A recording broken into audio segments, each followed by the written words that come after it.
Alrededor de 1950, un granjero de Wyoming desenterró un barril de 220 litros en un terreno que fue anteriormente un campo de traslado de la Segunda Guerra Mundial. Había sido enterrado por los internos. Lo habían rellenado de cientos de piedrecitas del río, y en cada una de ellas estaba escrito un ideograma japonés, componiendo entre ellos un breve mosaico de recuerdos. El Holocausto japonés.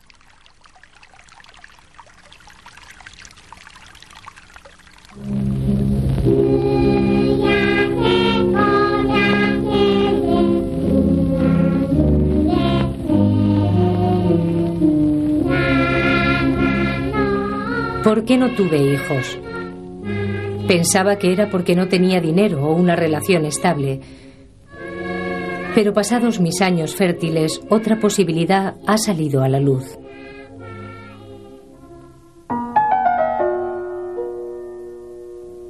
Al igual que yo, mi hijo sería un americano atrapado en el cuerpo de una raza extranjera no deseada.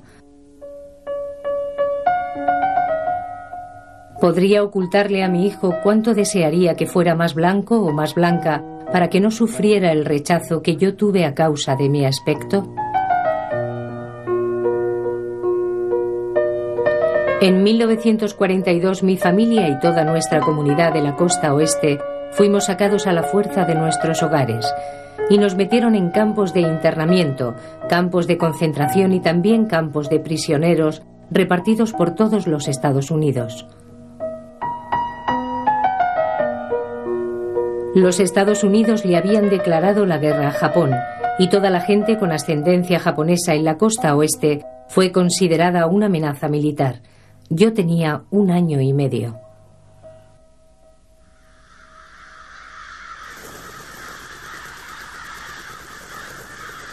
A estas alturas, uno podía esperar ver los barcos en Pearl Harbor destruidos por las bombas japonesas. Oscuras columnas de humo desvaneciéndose más allá del borde de la foto. Era el 7 de diciembre de 1941, supuestamente el principio de esta historia, pero en realidad comienza años antes.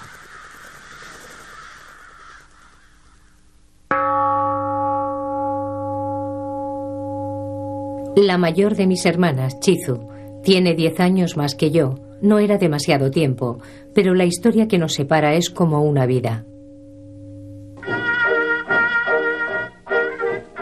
La comunidad americano-japonesa que ella conoció antes de la guerra no es la comunidad que yo conocí después de la guerra. La comunidad en la que yo crecí está rota y amargada. Mi padre callado y distante. El padre que la crió a ella estaba animado, lleno de sueños y esperanzas.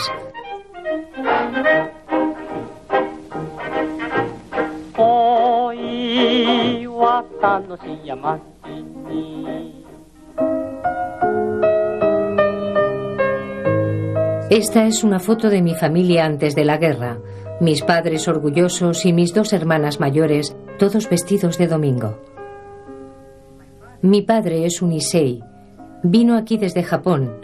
Es la primera generación que llegó aquí. Mi madre es una Akibei. Nació en Estados Unidos, pero la mandaron a Japón para su educación. Mis 2 hermanas mayores y yo somos Nisei, la segunda generación en los Estados Unidos, nacidos aquí. Somos americanos. Pero antes de que sacaran una foto conmigo, la tercera hija, la historia intervino. Este salto visual es compartido por muchos japoneses americanos de mi generación, la generación de los campos. Esta es mi primera foto. Tengo 4 o 5 años. La sacaron en un campo de concentración. Y esta es la última foto de mi madre.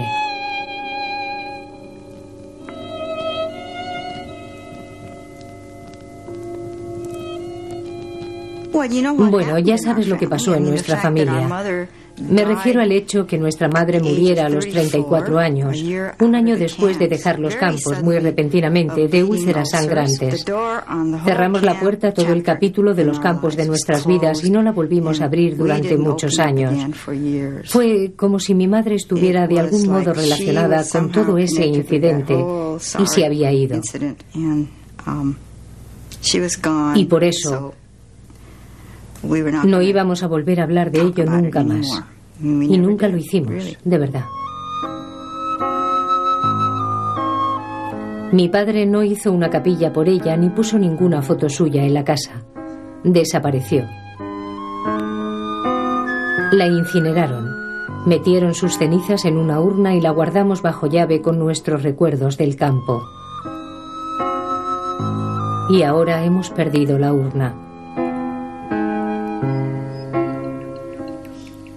Ya han pasado más de 50 años desde que murió y estoy intentando encontrar sus cenizas. He vuelto a visitar los últimos años de su vida, los años de los campos, porque debió ocurrir algo entonces que la alejó de nuestras vidas.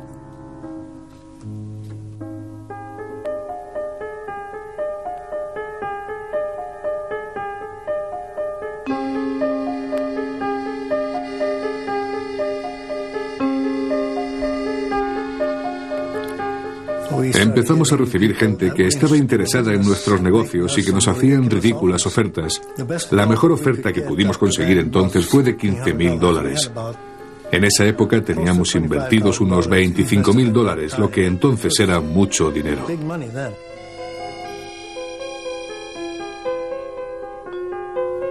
Teníamos que llevar una autorización para poder alejarnos del área de nuestras casas más de 5 millas. No nos permitían salir de nuestras casas después de las 8 de la noche, ni antes de las 6 de la mañana.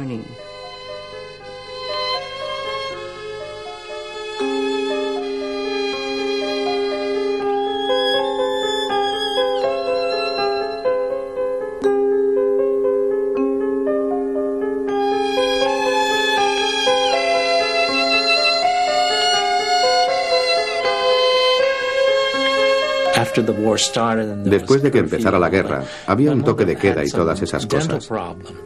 Mi madre tenía algunos problemas con los dientes y fue al dentista.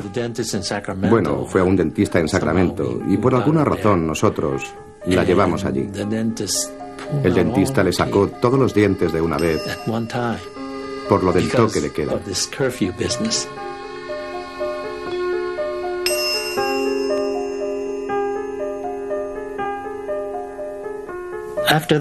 Después de eso tuvo que ir al campo, ya ves, sin dientes. Y solo tenía, creo yo, 40 años. Y tenía que ir siempre así. Y debió ser muy duro para ella.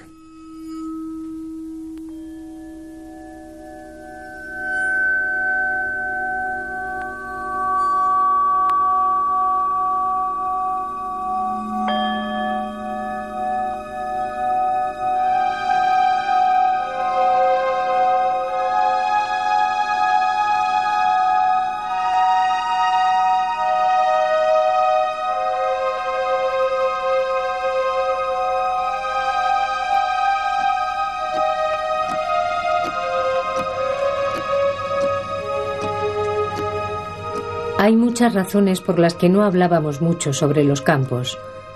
Una de ellas era el término campo de concentración. Sabíamos que habíamos estado en campos de concentración. Hasta el presidente Roosevelt usó el término, pero al final de la guerra, campo de concentración había tomado el significado de un horror inimaginable. Así que una de las razones por la que no hablamos mucho sobre aquello no fue porque fueran malos, sino porque no había sido suficientemente malo. El 16 de marzo de 1942, el Cuerpo de Ingenieros del Ejército empezó a construir un centro de detención para 10.000 internos, el Centro de Recepción de Owens Valley, más tarde llamado Centro de Traslado de Manzanar. Era uno de los 10 campos de concentración para 120.000 personas como yo, de ascendencia japonesa. Los restos andrajosos de nuestras vibrantes comunidades americano-japonesas ahora solo existían en esos 10 grandes campos y otros varios campos distribuidos a lo largo del país.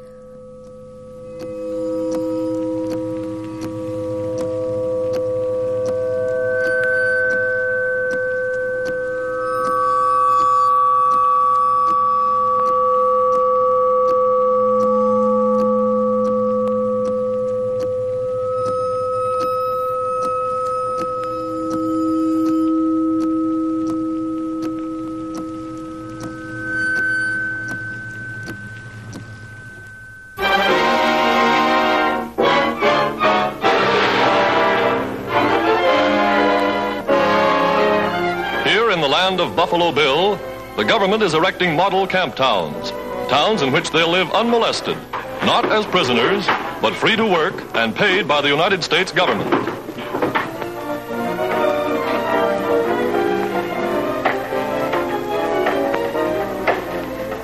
Bathtubs, yes, all the comforts of home. The Japanese in America are finding Uncle Sam a loyal master despite the war.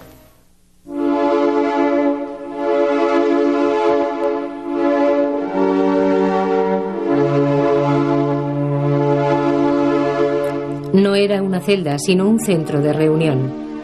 No era un campo de concentración, era un centro provisional de traslado. No éramos prisioneros, sino evacuados.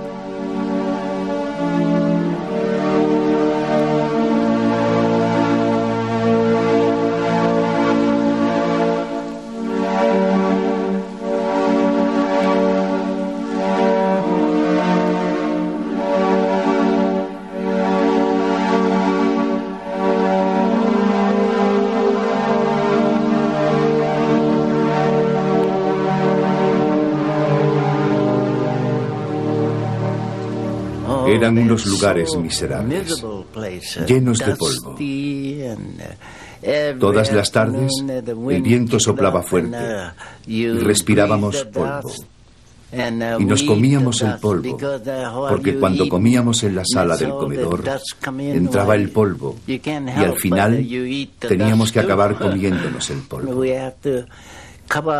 Nos teníamos que cubrir la cara con una bufanda y con gafas de sol. Menos mal que compramos gafas de sol. Nos enteramos de esas cosas. Así que nos preparamos un poco. Todos los niños teníamos que llevar gafas de sol que nos cubrían la cara. O si no, los granos de arena y los guijarros te pegaban y dolían como la picadura de una abeja.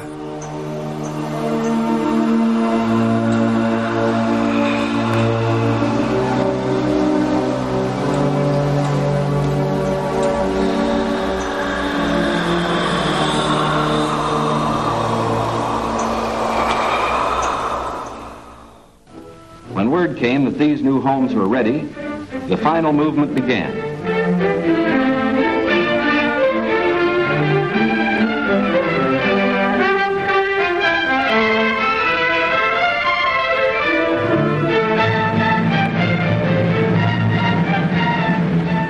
At each relocation center, evacuees were met by an advance contingent of Japanese who had arrived some days earlier and who now acted as guides.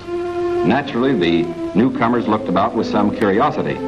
They were in a new area, on land that was raw, untamed, but full of opportunity. Here they would build schools, educate their children, reclaim the desert. El día que llegamos era caluroso y polvoriento.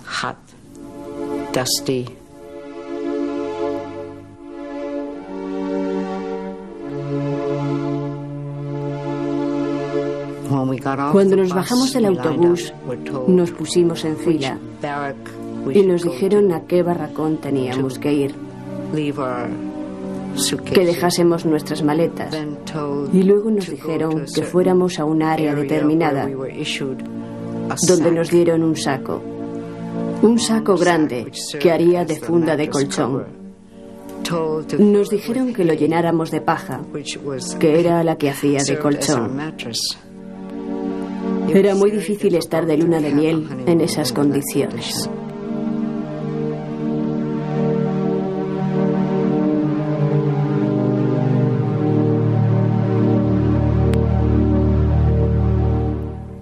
He leído que un tren que llegó ese 1 de mayo descargó 3 cadáveres y 7 personas que solo pudieron salvarse con intervenciones quirúrgicas de emergencia. Solo había un médico en el centro, un interno. No había enfermeras. Usando el despacho de un barracón, una simple mesa del comedor y sin agua corriente, el doctor evacuado llevó a cabo 7 operaciones importantes esa noche, continuando con la ayuda de una linterna después de que cortaran la electricidad. El primer invierno que pasamos allí, creo que nevó a mediados de septiembre. Y ni siquiera teníamos abrigos. Éramos del sur de California y hacía calor cuando nos fuimos. Pero ese primer invierno fue tan frío, creo que fue el invierno más frío de la historia de Wyoming. Hubo temperaturas de unos 30 grados bajo cero.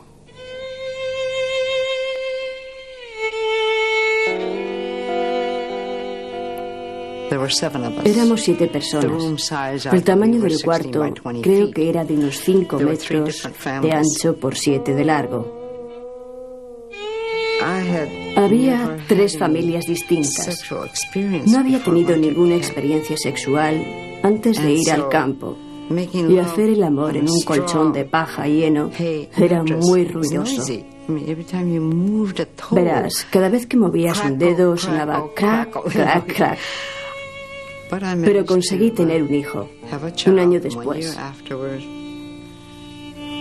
Desgraciadamente no fue un niño muy sano, por falta de comida nutritiva y la falta de leche. Las familias se desintegraron casi inmediatamente. Ya no comía con mis padres, comía con mis amigos. Y pasaba la mayor parte del tiempo fuera de mi círculo familiar. Ni siquiera tenías por qué vivir con tus padres o tu familia más directa. Los niños se reunían en grupos.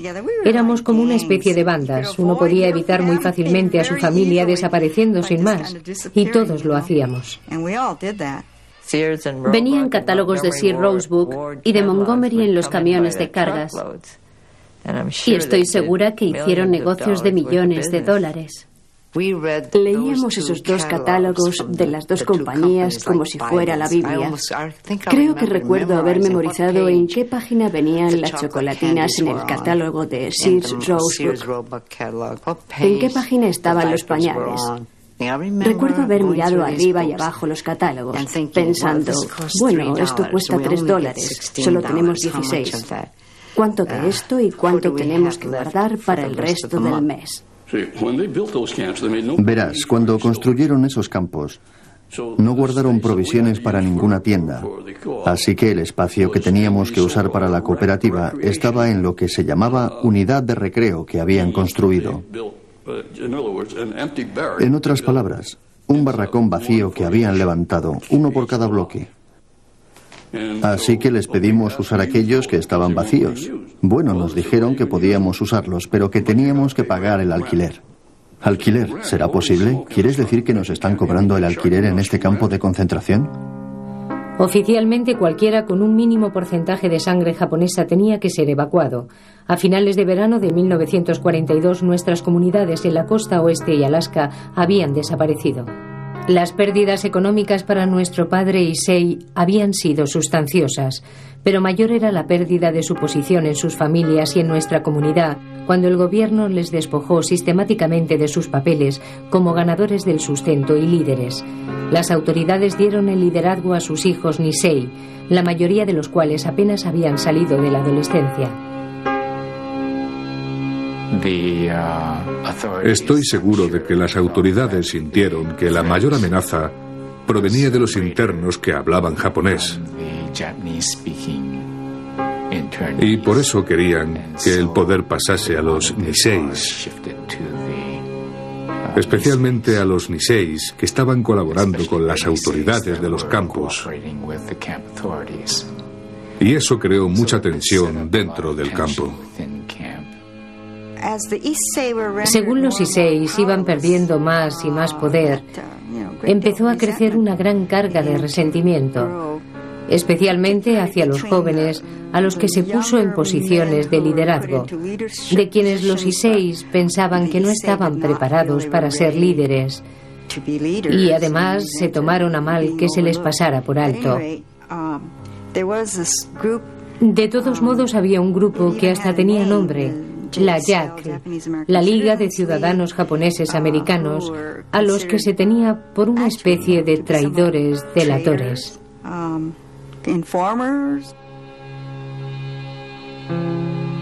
La JAC nos instaba a cooperar con la orden que nos sacaba de nuestros hogares y nos enviaba a zonas militares, unas áreas que con el tiempo se fueron expandiendo hasta incluir toda California y partes de Washington, Oregón y Arizona.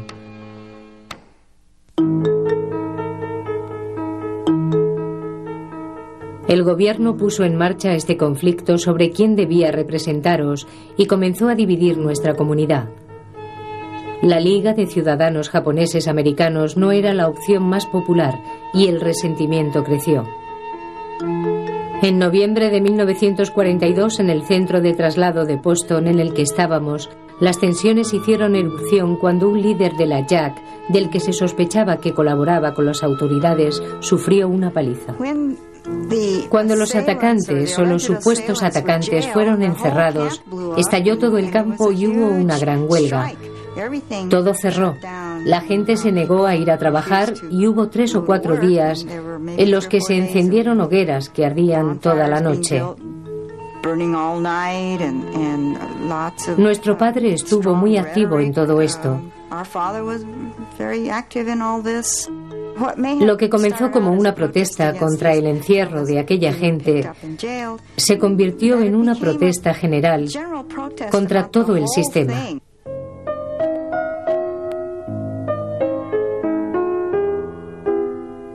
Qué consuelo saber que habíamos protestado y saber que mi padre participó. Por raro que suene, también fue un consuelo descubrir que hubo colaboradores. Si hubo villanos, entonces también tenía que haber héroes. Y los hubo. Yo llegué a conocer a uno, la figura principal de los disturbios de Manzanar de diciembre de 1942, también relacionada con la paliza a un líder de la JAC. Este pequeño y parpadeante hombre, al que le encanta cocinar, se convirtió en uno de mis héroes por su valor, resistencia y espíritu. Yoshio Harry Ueno nació en Hawái en 1907. Cuando tenía 8 años le mandaron a Hiroshima, Japón, con sus abuelos. Volvió a los Estados Unidos a los 16 años saltando por la borda de un barco y llegando a nado a Tacoma, Washington. Es un Kibei, nacido aquí pero educado en Japón. Para las autoridades, los Kibeis eran un problema especial. Se les consideraba demasiado japoneses, no verdaderamente americanos. ¿Dónde estaban sus lealtades? En mayo de 1942, Harry, su mujer, Yaso y sus 3 hijos pequeños fueron de los primeros en llegar al centro de traslado de Manzanar. Harry consiguió un trabajo como cocinero en el comedor. Había unos 1.200 trabajadores de comedor. La mayoría eran Iseis, inmigrantes japoneses y Kibeis como Harry. Harry organizó a los trabajadores del comedor para traer un poco de orden al caos que suponía alimentar a 10.000 internos. Era inmensamente popular entre la gente, pero decididamente impopular en la administración. Había estado investigando la escasez de alimentos y había denunciado públicamente a un par de administradores blancos de robar carne y azúcar para venderlos en el mercado negro. Harry siguió la pista de los robos a muchos empleados de la administración y en particular a Ned Campbell, el ayudante del administrador. Al mismo tiempo que Harry estaba descubriendo el robo, por pura coincidencia, varios hombres enmascarados le dieron una paliza a un miembro de la JAC, Fred Takayama. Harry fue acusado de la paliza. Le arrestaron y le llevaron a la cárcel de Manzanar. Sobre la medianoche le esposaron y le metieron en un coche conducido por Ned Campbell. Harry fue llevado a escondidas a la cárcel del cercano pueblo de Independence. A la tarde siguiente fue devuelto a la cárcel de Manzanar. Casi la mitad del campo, cerca de 4.000 personas, se manifestaron por su liberación. Pero el director del campo rehusó negociar y en lugar de eso llamó al ejército. Más tarde, esa misma noche, los seguidores de Harry marcharon cantando canciones japonesas para mantener sus espíritus animados y sus cuerpos calientes. El sargento al cargo de la policía militar subía y bajaba detrás de esos policías militares. Mantened la línea. Recordad Pearl Harbor. Mantened la línea, le gritaba a los policías. Y cuando los policías militares se retiraron, lanzaron gas lacrimógeno. El gas estallaba por todas partes. Todo el área estaba llena de gas, humo, y no se podía ver nada. Y la gente estaba corriendo. Entonces, al mismo tiempo, oí 6 disparos cerca de la comisaría. Cuando el gas se despejó, Harry vio a un joven tumbado boca abajo sobre el suelo.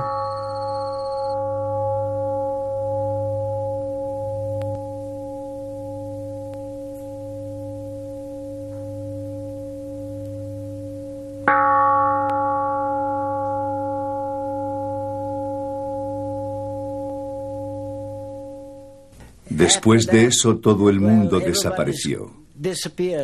Ni un alma. Oí la campana y todos los comedores tocando la campana, ya sabe.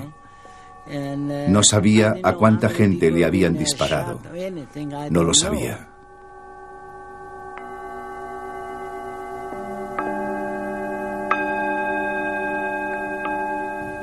Había sido una casualidad que todo esto hubiera sucedido el 6 de diciembre de 1942, justo un día antes del primer aniversario del bombardeo de Pearl Harbor.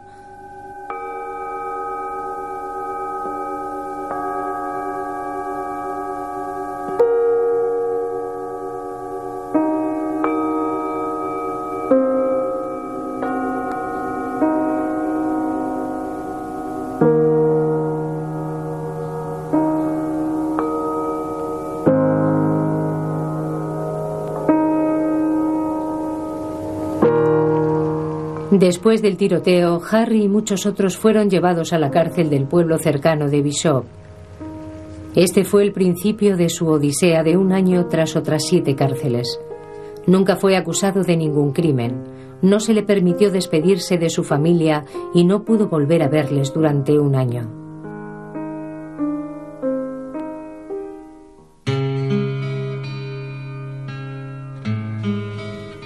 El tiroteo de Manzanar resonó por los campos y en Washington y hasta en Japón.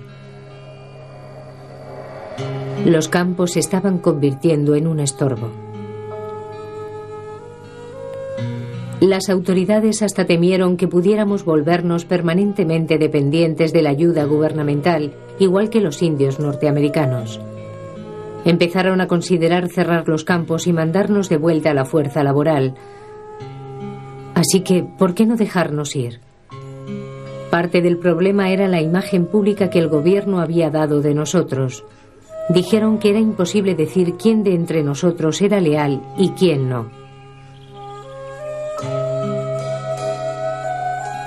Una demostración de lealtad, nos dijeron, era ofrecerse voluntario para una unidad segregada del ejército americano-japonesa. Los reclutadores fueron a los campos y a Hawái. Fue una sugerencia de la Liga de Ciudadanos Japoneses Americanos. Para aquellos de nosotros que no podíamos ir al ejército, nuestra lealtad se iba a ver decidida por un cuestionario. Se presentó como un simple formulario, pero luego resultó ser una prueba más. Nos entregaron el cuestionario, que era obligatorio para cualquier persona mayor de 17 años, en 1943.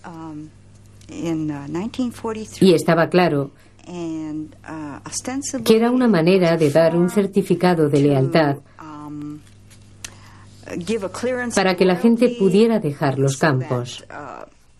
Que el gobierno pudiera decir, bueno, tenemos este papel que demuestra que esta gente es leal. Así que estaba claro que esa era la intención. Cuando se presentó por primera vez el cuestionario solo estaba en inglés. No se había proporcionado una traducción oficial, de manera que muchos de nuestros padres ni siquiera podían leerlo. Sin que nosotros lo supiéramos, nuestras respuestas estaban clasificadas por un sistema de puntos positivos y negativos. Por ejemplo, si el sujeto era cristiano, 2 puntos más. Si era sintoísta, rechazado. Si el sujeto lee, escribe y habla japonés bien, 2 puntos menos. Al mismo tiempo, los japoneses americanos que hablaban fluido el japonés estaban siendo reclutados por el Servicio de Inteligencia Militar, el MIS, para servir de traductores. Cuando examiné las preguntas, pude ver resumida la historia del gobierno norteamericano y la actitud de la gente hacia nuestra minoría en particular.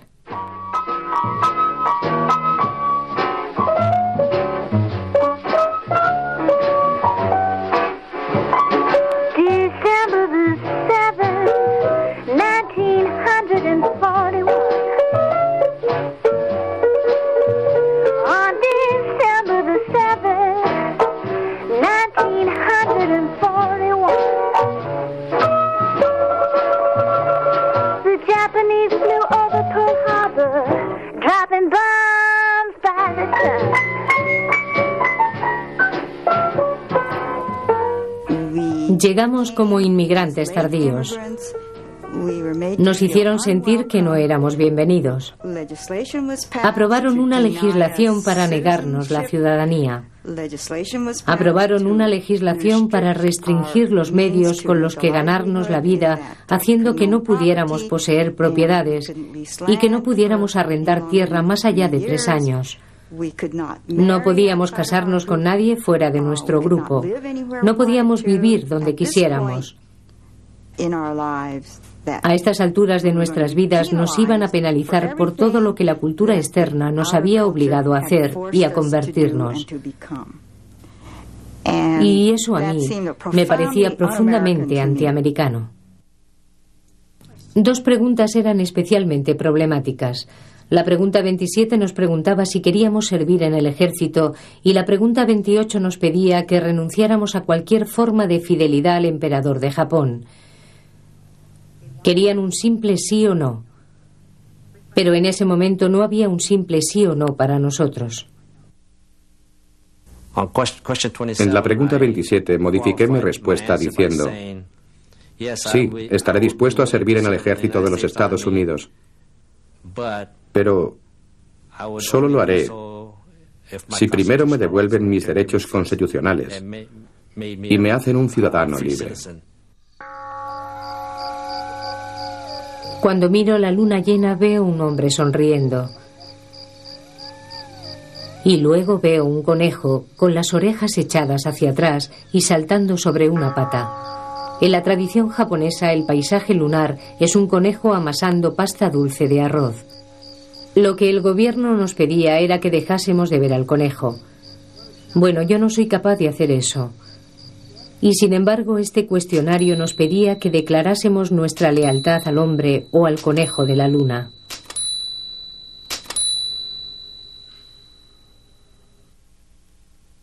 Cuando el cuestionario llegó a nuestro campo, Boston, el gobierno se había dado cuenta de lo absurdo de la pregunta 28 que le pedía a nuestros padres Issei que renunciaran a su fidelidad al Japón. La pregunta había sido cambiada para que mi padre pudiera responder que sí, sin perder su nacionalidad japonesa. Pero para esos momentos nuestros padres habían decidido que ya no querían quedarse en los Estados Unidos. Nuestro padre pidió la repatriación a Japón. Eso puso automáticamente a toda nuestra familia en la categoría de desleales o rechazados. Creían que no había futuro para ellos aquí, que les habían tratado muy mal y que en Japón la familia tenía propiedades y que preferían volver y reconstruir sus vidas en Japón. La verdad es que para mí personalmente era algo devastador. Tenía unos 13 años.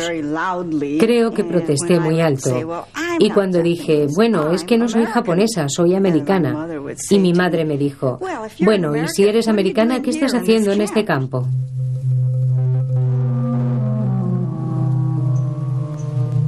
La comunidad apenas se mantenía unida, las familias se venían abajo.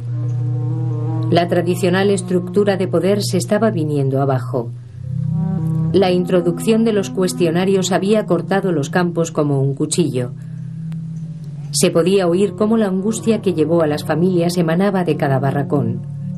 Si los padres extranjeros renunciaban a su fidelidad a Japón, serían apátridas. Si los niños americanos renunciaban a su fidelidad a Estados Unidos, serían apátridas. ¿Y qué pasaba con los maridos y las mujeres de diferente nacionalidad? Muchos jóvenes no querían ser voluntarios del ejército para no luchar contra los suyos. ¿Y si morían o les herían? ¿Quién cuidaría de sus padres mayores y ahora sin un centavo? ¿Acabarían indigentes en un país que les había traicionado? Así que no tenía nada que ver con la lealtad. Quiero decir, si te fijas, es un concepto muy extraño. Meter a un montón de gente en la celda y preguntarles si van a ser leales o no. En el centro de traslado de Tule Lake, en el norte de California, la oposición al cuestionario fue más vehemente. Bloques enteros rehusaron responder al cuestionario. El gobierno se llevó una sorpresa con nuestra resistencia. Nos sentíamos como que... ¿Por qué íbamos a decir que sí? Que seríamos leales después del modo en que nos habían tratado. No como ciudadanos. Nos habían arrebatado nuestros derechos y así es como protestábamos.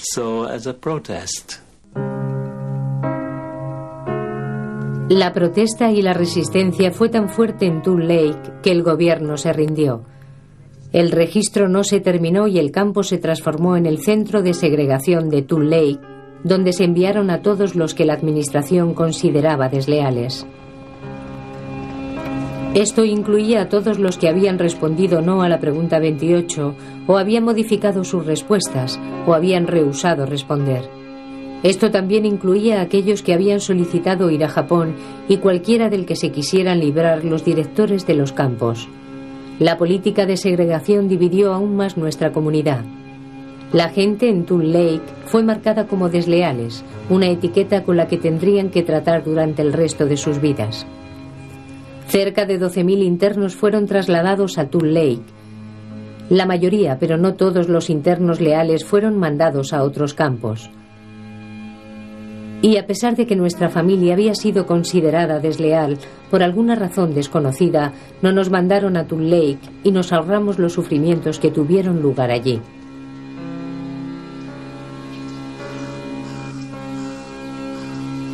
En Tule Lake, la tensión y la resistencia fue aumentando conforme empeoraban las condiciones. Se levantó una valla doble de 2,5 metros de altura. La administración llamó al ejército para reprimir el descontento. Se llevaron tanques. El campo estaba envuelto en miedo y paranoia. Se detenían hombres en incursiones nocturnas, a veces a punta de pistola, y se metían dentro de un recinto con empalizada. En su punto de mayor auge hubo 300 detenidos allí dentro.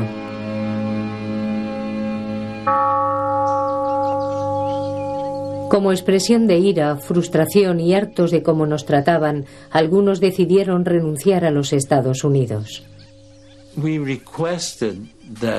Pedimos poder renunciar a nuestra ciudadanía.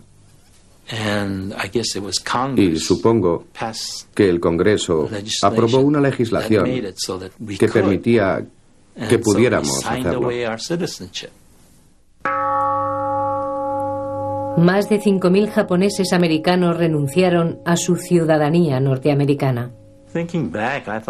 Cuando vuelvo la mente atrás, creo que fue un movimiento muy malo. Porque fuimos, ya sabes, engañados de nuevo, creo yo, por parte del gobierno. Y nos metimos en esa situación en la que pensamos que la ciudadanía no tenía ningún significado. Y luego uno se daba cuenta que significaba mucho y que habíamos renunciado a mucho. Según la guerra se iba acercando a su fin y los que habían renunciado iban a ser enviados a Japón, muchos se dieron cuenta que habían tomado una decisión irracional y quisieron recuperar su ciudadanía. Llevó más de 20 años y rellenar más de 10.000 declaraciones juradas para que la mayoría de los que renunciaron recobraran su ciudadanía.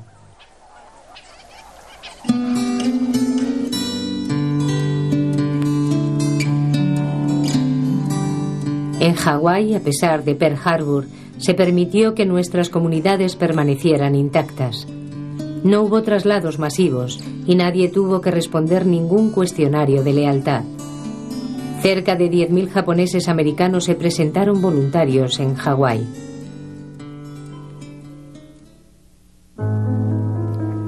En los campos, el número de voluntarios para la unidad segregada del ejército decayó, decepcionando las esperanzas del gobierno. Al necesitar soldados de reemplazo para las unidades de combate japonesas americanas, el servicio selectivo reinstaló el reclutamiento en los campos en enero de 1944. Cuando nos enteramos de eso, no nos lo podíamos creer.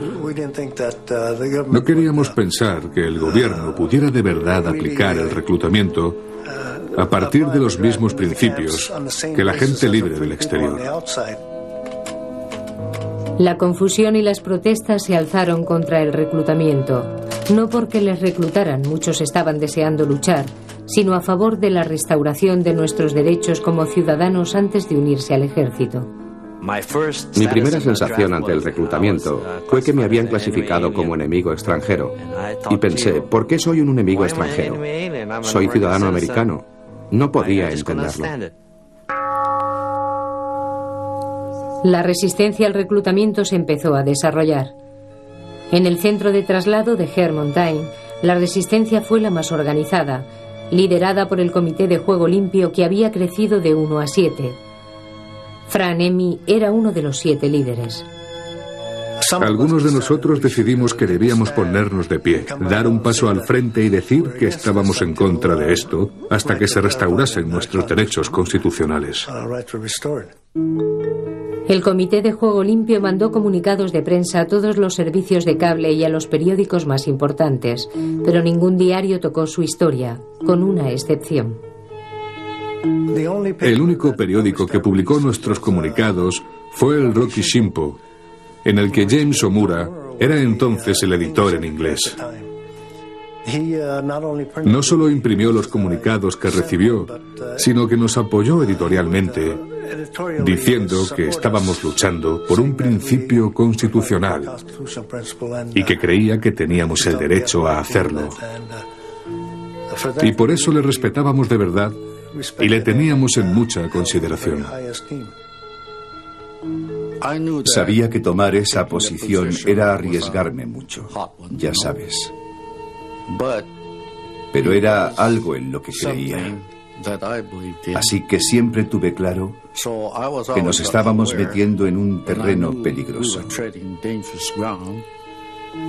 Pero yo creía que solo estábamos rozando los bordes, sin ir en realidad más allá, sin caer en lo que se llamaría sedición. La Administración y la Liga de Ciudadanos Japoneses Americanos organizaron una campaña para desacreditar y aislar a los que se resistían.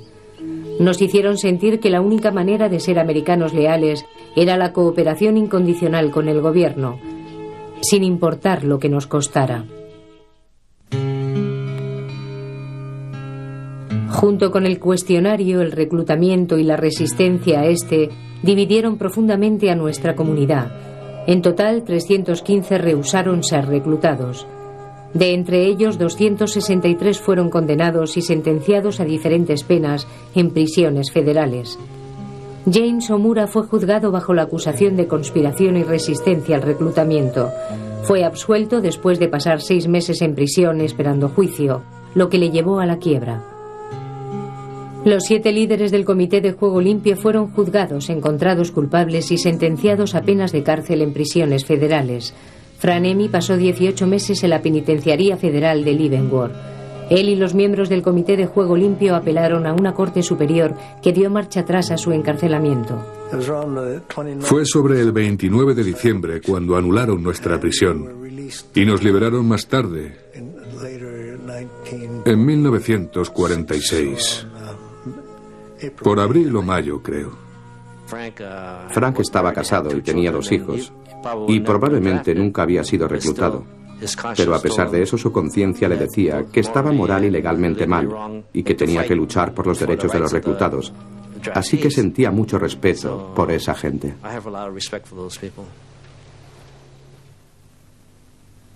En diciembre de 1947, el presidente Harry Truman otorgó un perdón general a todos los resistentes y restauró sus derechos de ciudadanía. Pero en nuestra propia comunidad, las diferencias entre los resistentes y aquellos que se habían unido al ejército aún no han desaparecido. Ser un resistente tiene un gran estigma. Porque para los japoamericanos, los que fueron al ejército y lucharon, fueron verdaderos héroes. Y yo admito que fue gente muy, muy valiente. Pero el estigma viene de los líderes japoamericanos, pues cuando hablamos siempre, intentan decir que estamos en contra de los veteranos. Y eso no es verdad. Tenemos hermanos que sirvieron en el ejército, y alguna gente de nuestro grupo tuvo hermanos en el 442. Nunca estuvimos en contra de los veteranos. Mitch Kosiyama pasó cerca de 2 años en la penitenciaría federal de McNeil Island. Su hermano mayor fue reclutado para el servicio de inteligencia militar MIS. Nos dijeron una y otra vez que si no hubiera sido por los sacrificios del 442, no nos habrían permitido volver a California tan pronto como lo hicieron. Pero como lo que nos hicieron, para empezar, estaba mal.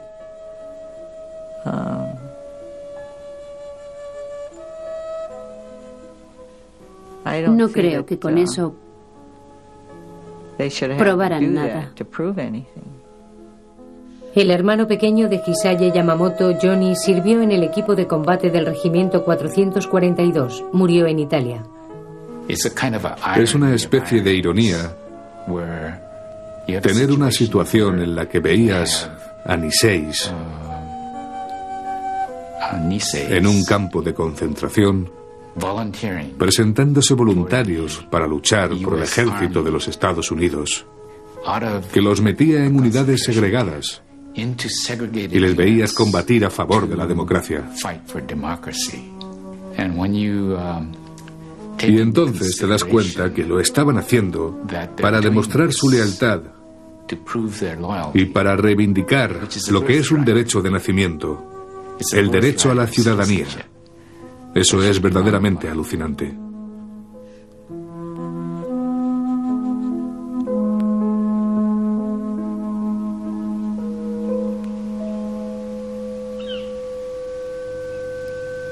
Cuando la guerra acabó, algunos lo celebraron.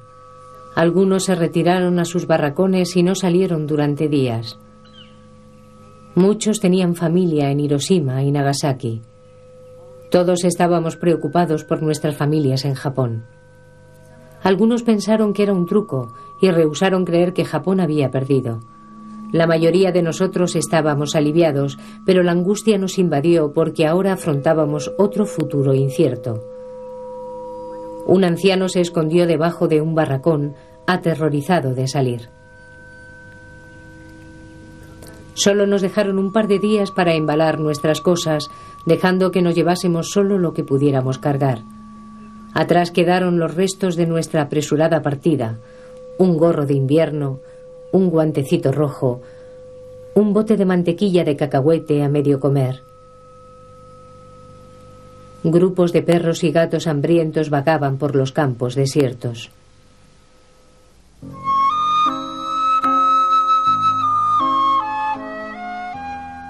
La mayoría de los Iseis tenían 50 o 60 años en el momento de su excarcelación.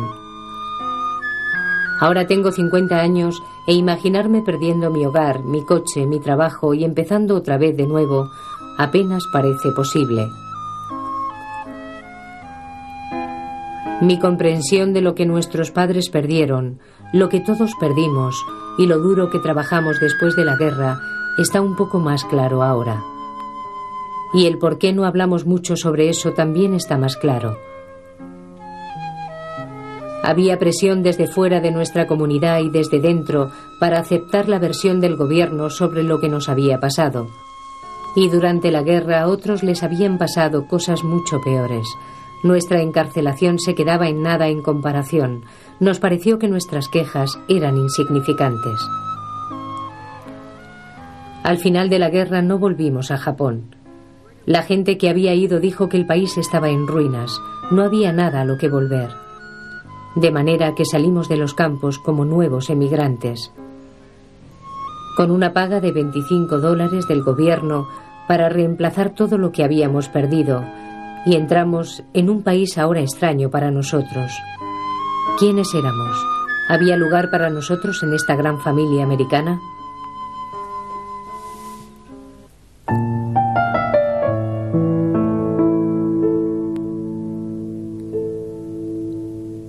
Nos mudamos al sur de California y trabajamos en una granja de carpas doradas. Pasamos de la locura del desierto a estanques, como pequeñas tumbas, llenas de pequeñas carpas, blancas y naranjas destinadas a fiestas. Mi madre se sienta a la sombra de la cortina de malla con un gorro blanco, escogiendo peces iridiscentes. Nos mudamos de nuevo a Oceanside y pusimos una granja en un terreno de alquiler en la carretera solitaria que llevaba a la base de los marines Cape Pedentol. Era la última parada del autobús. Vivíamos al pie de una colina cerca de los depósitos de agua. La casa estaba mal acabada, las paredes eran rugosas y llenas de astillas. No había agua caliente y el retrete estaba fuera de la casa. Yo me bañaba en un barreño en el suelo de la cocina, mientras papá escuchaba el informe de heladas en la radio. Cuando nos evacuaron, éramos parte de una próspera granja colectiva con $10,000 en el banco. Cultivábamos las fresas más grandes y más sabrosas de todo el sur de California.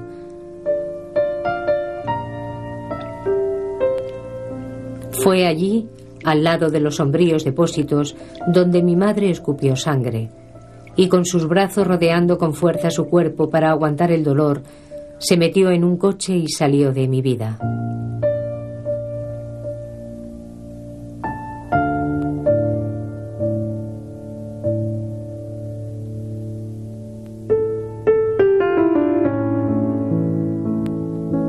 Mis últimos recuerdos de mi madre están mezclados con el olor del incienso, el canto de monjes budistas, los resonantes sonidos de los gongs y la indeleble fragancia de las gardenias. Mi padre siempre guardó unas pocas carpas, no en una pecera, sino en un barreño en el exterior, como en un estanque. El gobierno tuvo éxito en eliminar una gran parte de mi pasado cultural. Consiguió alejarme a mí de mí misma, de la cara que me devuelve la mirada. No solo perdí mi lengua, sino que llegué a despreciar muchas cosas japonesas, excepto la comida. El arroz blanco humeante y el té verde estaban demasiado profundamente incrustados para que los borraran. Encontré el velo de boda de mi madre, delicado y desgarrado. Me envolví en él como si fuera un frágil manto de recuerdos no recordados. No recordamos. Reescribimos los recuerdos tanto como se reescribe la historia. ¿Cómo puede recordar uno la sed?